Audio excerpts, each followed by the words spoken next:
Eh bien, de retour finalement à ce qui conclut quand même une belle journée malgré la pluie. Donc, nous sommes présentement en compagnie de ma co-animatrice, Jessica, Oui. et à ce moment-ci de Marie-Hélène Gauthier, la directrice au service à la clientèle et aux relations publiques, ainsi que directement à ma droite, M. Christian Murphy, directeur des projets spéciaux. Donc, Jessica, comment qu'on peut résumer cette fête exactement? C'était une très belle journée. Il y avait beaucoup de gens. Malgré la pluie, on a trouvé un moyen de se réfugier en dessous de la tente. Donc, la danse n'a pas encore commencé. Tout le monde mange les hot dogs. Tout se passe bien comme prévu. Puis, comme d'habitude, malgré le beau temps ou le mauvais temps, on a toujours une merveilleuse fête. Parfait. Bien, écoutez, je crois que ça résume bien quelque part ce qui a pu se Oui. passer durant la fête. Et on aimerait sincèrement remercier donc les deux personnes qui sont juste entre nous deux. Donc, c'est M. Christian Murphy. Jusqu'à présent, comment se déroule la fête? Ben, disons, malgré la température, ça va bien. C'est une 28e édition de la fête ici autour. Je crois que sur les 28 éditions, on a peut-être eu 14 où est-ce qu'on a reçu des averses. Fait que, donc, on a un peu l'habitude. Et ben, comme à chaque année, la fête ne peut pas se reporter. Elle a lieu le 24 juin. Qu'il neige, qu'il grêle, en tout cas, etc. La fête va avoir lieu quand même. Les locataires semblent apprécier, leurs familles aussi, les gens qui sont seuls. On a le service. Bon, les hot dogs, ça va durer moins longtemps que d'habitude. On va en servir moins. Mais ceux qui sont là, je pense qu'ils vont apprécier. Et ce que je me suis rendu compte aussi, c'est qu'il y a beaucoup de locataires qui sont venus chercher, qui viennent participer, mais qui retournent chez eux. Donc, ils participent à distance par leur balcon, etc. Fait que la fête a lieu, on est content. On peut dire quelque part qu'ils participeront peut-être plus tard avec notre émission différée. Il y a des chances aussi sur la diffusion. Il y a des chances aussi, parce que quand on va procéder au traditionnel tirage, on risque d'avoir une population un peu plus élevée qui va être présente parce que ce sont que des prix de présence. Parfait. Vous, Mme Gauthier, êtes-vous d'accord avec les propos de M. Harvey? Moi, je rajouterais que la danse. Les gens aiment beaucoup, beaucoup la danse. Donc, c'est sûr que quand Aurel, celui qui s'occupe de faire danser les gens, ils vont descendre, c'est certain. On va avoir de la difficulté avec avoir de la place, c'est certain. Fait qu'il y a la danse, puis évidemment, les prix de tirage, c'est certain. Mais c'est sûr que c'est tout condensé un peu dans le chapiteau, mais ça n'empêche pas que tout le monde sont tout ensemble, tout cocooning, à se réchauffer, puis à avoir du plaisir. Fait que ça donne un autre cachet. OK. Donc, plus convivial, plus intime, on pourrait dire à la C'est limite. plus intime. OK, d'accord. C'est ça.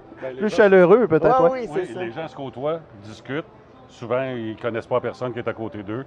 Ça permet d'établir des liens et ça aide toujours à l'atmosphère merveilleuse qu'on vit dans les tours, que je ne crois pas que ça se vit tellement aux autres complexes d'habitation. OK, oui, quand même, c'est assez notable. Parce qu'on peut voir derrière nous vraiment que le chapiteau est immense.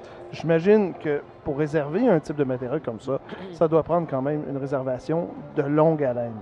Bon, on commence aux fêtes. Aux fêtes, on réserve le chapiteau pour être sûr qu'il ne manque pas.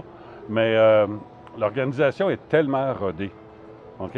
On fait une réunion, on dit OK, on fait une réunion, voici tout le monde, on s'assure que tout est pris. Et une seule réunion et la fête a lieu et tout est organisé. L'équipe est très rodée, nos bénévoles sont super intéressés à la fête.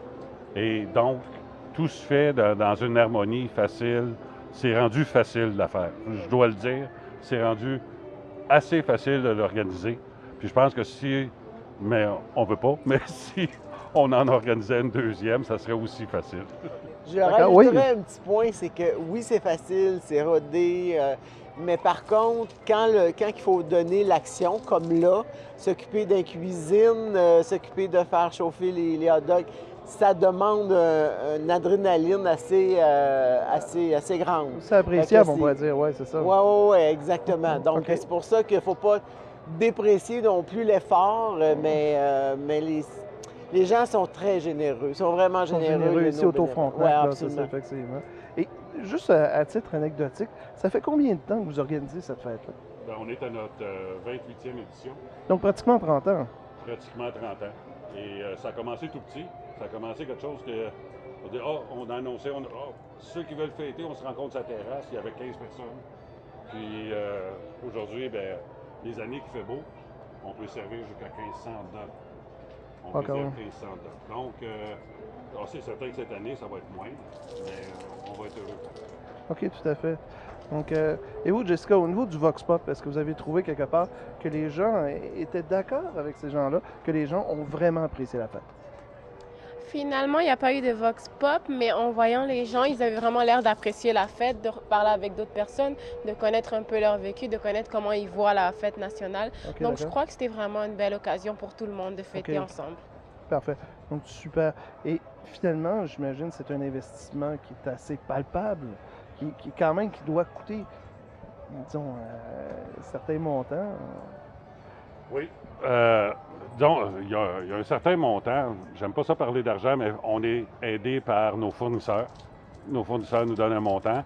Et à la fin, lorsqu'on fait le bilan financier de la fête, bien, il y a une grosse partie de la facture qui est prise par Gestion des Trois Pignons et l'autre partie est prise par Service Plus. Donc, les deux grandes organisations ici financent la fête des locataires et c'est l'utilisation des argents qui, de toute façon, de retourner de l'argent aux locataires. Dans Service Plus, on organise des activités, on a le bazar où est-ce qu'on ramasse de l'argent et c'est une façon de remettre.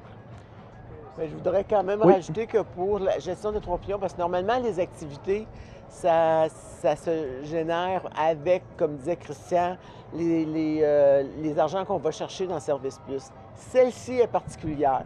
Gestion Gestion de trois pions s'y implique beaucoup plus parce que c'est une façon aussi de remercier les locataires.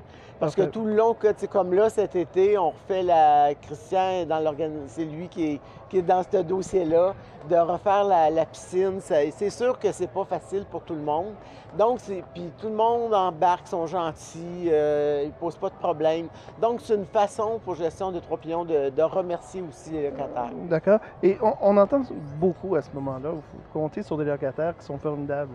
Est-ce que exactement, il y a quelque chose d'autre qu'on pourrait les décrire également, à part qu'ils sont super gentils ou à ce moment-là qu'ils sont appréciables? Pour les locataires, Oui, Il y a une grande sociabilité dans les taux, il y a une grande compréhension. Moi qui m'occupe des travaux, je suis la personne, je ne le cacherai pas, je suis la personne qui dérange dans les taux. Moi, tout ce que je fais peut être très dérangeant. Quand on a fait les balcons, il y a des gens qui n'ont pas eu d'air climatisé durant tout l'été. On a changé la plomberie de chauffage, on est rentré chez les gens, on a percé des trous, on a passé des nouveaux tuyaux. Moi, je suis dérangeant, mais les gens savent que ce qu'on fait, dans le fond, c'est pour eux autres.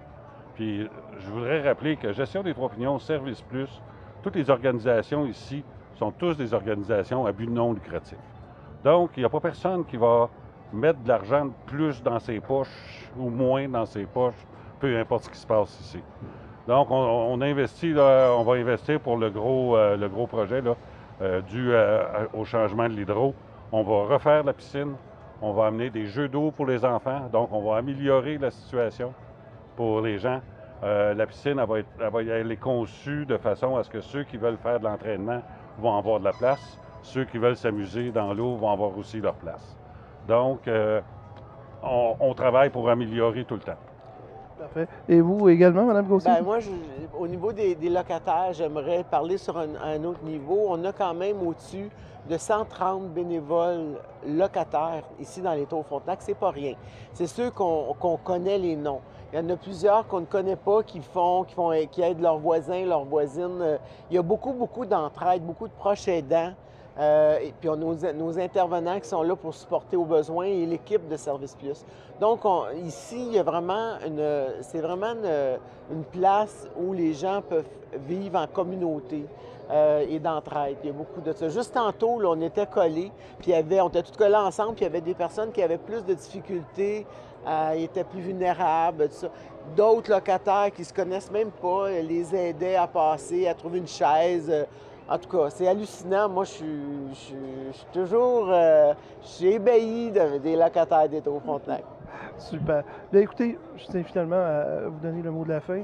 Donc, merci beaucoup, Mme Gauthier, et merci beaucoup, M. Murphy. Dernier mot? Bien, merci à tout le monde qui sont déplacés, à tous ceux qui apprécient d'année en année ce qu'on fait pour eux autres. Et puis, le petit village des Tours-Frontenac va continuer. Il ne nous reste rien qu'à trouver notre Astérix, notre Obélix pour faire un petit peu de vie différente. Mais tout va bien, puis on va refaire la fête l'année prochaine. Parfait, on vous remercie énormément. Donc, et voilà, c'est ce qui complète notre spécial Saint-Jean-Baptiste 2018. C'était avec une animation avec Jean-Frédéric Saint-Germain et Jessica Mentaya. C'est tout. Merci beaucoup, Jessica. Merci beaucoup. D'apprécier. Merci. Merci à vous Bravo tous. à la télévision communautaire. Merci beaucoup.